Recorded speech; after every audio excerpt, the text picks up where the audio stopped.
Oman की खाड़ी से उठी महासंग्राम की नई लहर।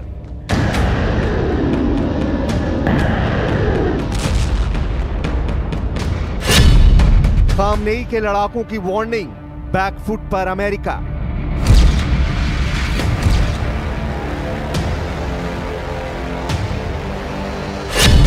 समुद्री सीमा पर ईरान ने लगाया वार्निंग बैरियर।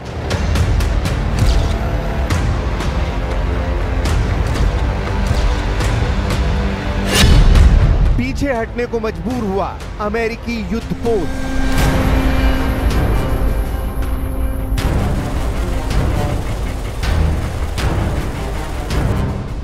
क्या महायुद्ध का एक नया दौर बहुत जल्द शुरू होने वाला है?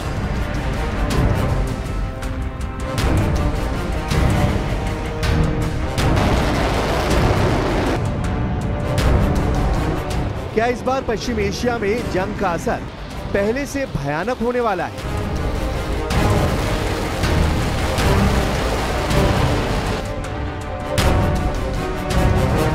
क्या इजराइल अमेरिका बनाम ईरान की जंग में बहुत बड़ी तबाही होने वाली है?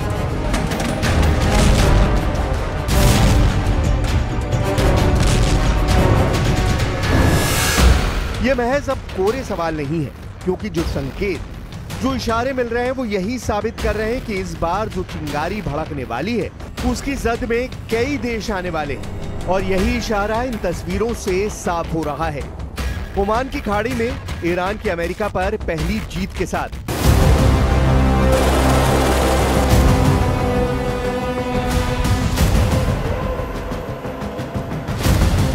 लेकिन आपके मन में यह सवाल जरूर उठ रहा होगा कि आखिर ऐसा क्या हुआ कि ईरान के लिए एक छोटी सी घटना जीत बन गई। यही समझने के लिए आपको सबसे पहले उस एक घटना को समझना होगा जिसकी बुनियाद पर एक नए महासंग्राम की नींव तैयार हो रही है।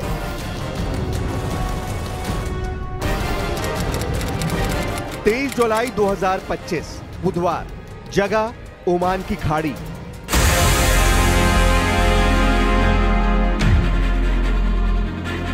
तेईस जुलाई बुधवार को ओमान की खाड़ी में जो हुआ उसे ईरान अपने लिए एक रणनीतिक जीत मान रहा है। ईरानी सरकारी टेलीविजन के मुताबिक एक ईरानी नौसेना का हेलीकॉप्टर रूटीन गश्त पर था जब उसने अमेरिकी युद्धपोत यूएसएस फिट्जगेराल्ड को ईरानी समुद्री सीमा के करीब आते देखा। इसके तुरंत बाद हेलीकॉप्टर ने जहाज के ऊपर से उड़ान भरी और अमेरिका को सख्त चेतावनी दी, हमें मजबूर मत करो। ये महज एक चेतावनी नहीं थी, ये एक नया तेवर था। और इससे पहले कि बात बिगड़ती, यूएसएस फिट्जगेराल्ड ने दिशा बदल ली और दक्षिण दिशा में खाड़ी से पीछे हट गया। ईरानी मीडिया ने इसे साफ तौर पर जिक्र करते हुए इसे तनावपूर्ण सामना बताया।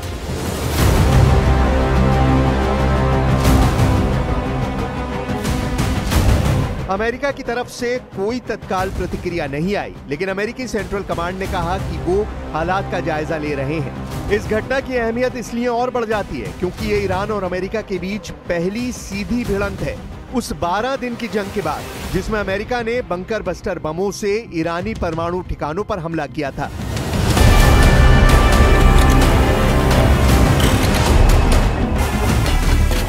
ईरान ने अपने हेलीकॉप्टर की सुरक्षा को लेकर भी संदेश दिया। उसकी एयर डिफेंस ने खुले तौर पर कहा कि यह हेलीकॉप्टर पूरी सुरक्षा में और किसी भी अमेरिकी हरकत का जवाब दिया जाएगा।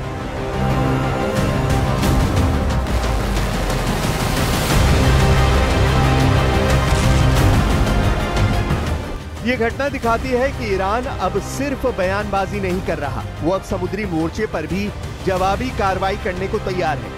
ओमान की खाड़ी में इस तरह की घटना, जहां अमेरिका की नौसेना लंबे समय से निर्विवादित रूप से एक्टिव रही है, एक बड़ा संकेत है कि ईरान ने अब समुद्र में भी अपनी सैन्य मौजूदगी का ऐलान कर दिया है।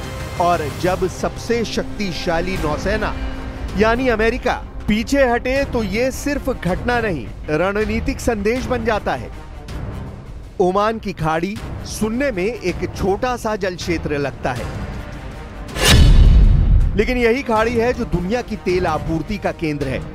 यह खाड़ी पर्शियन गल्फ और अरब सागर के बीच स्थित है और यहीं से होकर दुनिया का 1/3 तेल गुजरता है। इसीलिए यहां पर अमेरिका, ईरान, सऊदी अरब, यूएई और ब्रिटेन जैसी ताकतों की निगाहें टिकी रहती हैं। अमेरिका दशकों से इस क्षेत्र में अपनी नौसेना की तैनाती बनाए हुए है ताकि वो फ्रीडम ऑफ नेविगेशन के नाम पर अपना वर्चस्व बनाए रख सके। लेकिन बीते कुछ सालों में ईरान ने इस रणनीतिक क्षेत्र में अपनी गतिविधियां तेज की हैं। वो साफ संदेश देना चाहता है, हम अपने समुद्री इलाके में किसी भी विदेशी सैन्य उपस्थिति को चुनौती देंगे।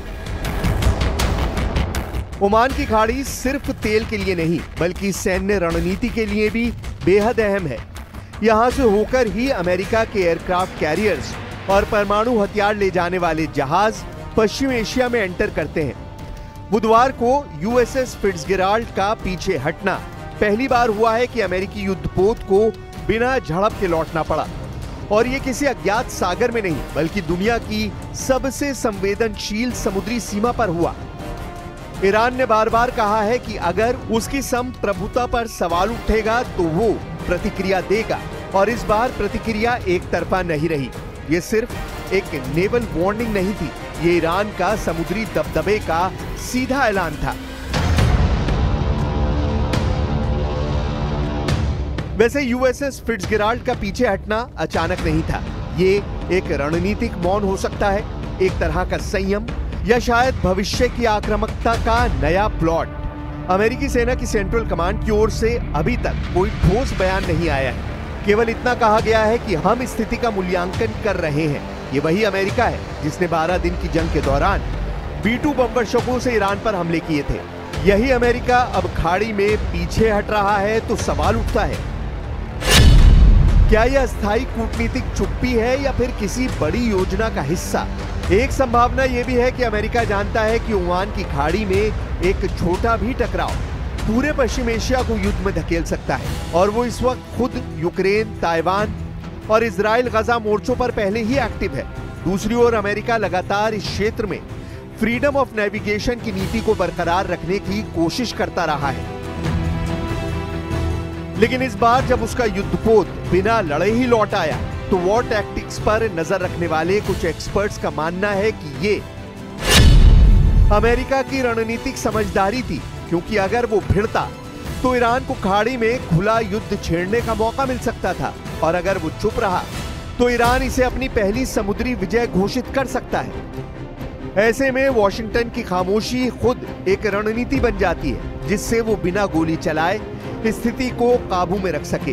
ये सब कुछ ऐसे वक्त में हुआ जब इजराइल अमेरिका बनाम ईरान की जंग में लगातार एक दूसरे को चेतावनी जारी की जा रही है। अब ईरान के राष्ट्रपति मसूद पेजिशकियान ने इजराइल को लेकर जो कुछ कहा है वो तनाव को और ज्यादा बढ़ाने वाला है। उन्होंने साफ कहा कि हम इजराइल के भीतर फिर से हमला करने के लिए तैयार हैं। हम युद्ध विराम पर भरोसा नहीं करते क्योंकि इजराइल इसे कभी मानता ही नहीं।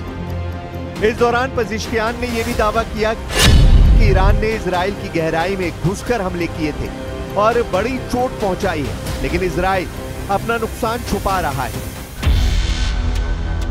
यह बयान ऐसे समय में आया है जब अमेरिका ने भी 12 दिन की जंग में ईरान पर बमबारी की थी, और अब उसी अमेरिका का युद्धपोत जब ईरानी हेलीकॉप्टर से चेतावनी पाकर लौटता है तो पेजिशकियान को यह कहने का और मजबूत आधार मिल जाता है कि हम किसी से नहीं डरते, न इजराइल से न अमेरिका से।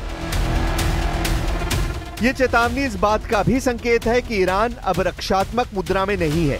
वो मानता है कि युद्ध अभी खत्म नहीं हुआ बल्कि उसका अगला दौर बस शुरू होने वाला है। 12 दिन के युद्ध में इजराइल और अमेरिका ने मिलकर ईरान के परमाणु ठिकानों, मिसाइल गोदामों और वैज्ञानिक ठिकानों को निशाना बनाया था। ईरान के मुताबिक इन हमलों में उसके 900 से ज्यादा नागरिक मारे गए, जिसमें शीर्ष वैज्ञानिक और सैन्य अधिकारी शामिल थे। लेकिन राष्ट्रपति पेजिशकियान का दावा है कि इन हमलों का असली मकसद था ईरान की टॉप लीडरशिप को खत्म करना, लेकिन इजराइल इस मिशन में पूरी तरह नाकाम रहा। इससे यह भी साफ होता है कि युद्ध की रणनीति केवल ढांचे पर नहीं, दिमाग पर थी, यानी उस रणनीतिक सोच को खत्म करना जो ईरान को अगला परमाणु राष्ट्र बना सकती थी। लेकिन ईरान का संदेश अब बिल्कुल साफ है और वो ये कि ईरान के वैज्ञानिकों को मारकर उनकी सोच को नहीं मारा जा सकता। ईरान की ताकत परमाणु रिएक्टरों में नहीं, दिमागों में है। इजराइल को उम्मीद थी कि वो सैन्य दबाव से ईरान को झुका देगा, लेकिन अब तक जो संकेत मिले हैं उससे लगता है कि तेहरान और भी अधिक आक्रामक और संगठित हो गया है। इसे इस तरह से भी समझा जा सकता है कि ओमान की खाड़ी के ठीक दक्षिण में अदन की खाड़ी है और उससे भी आगे बाब अल मंदब एक बेहद संकीर्ण जलमार्ग, जहां से होकर दुनिया का 1/3 तेल जाता है। यह इलाका पूरी तरह से सैन्य दृष्टि से रेड जोन बन चुका है।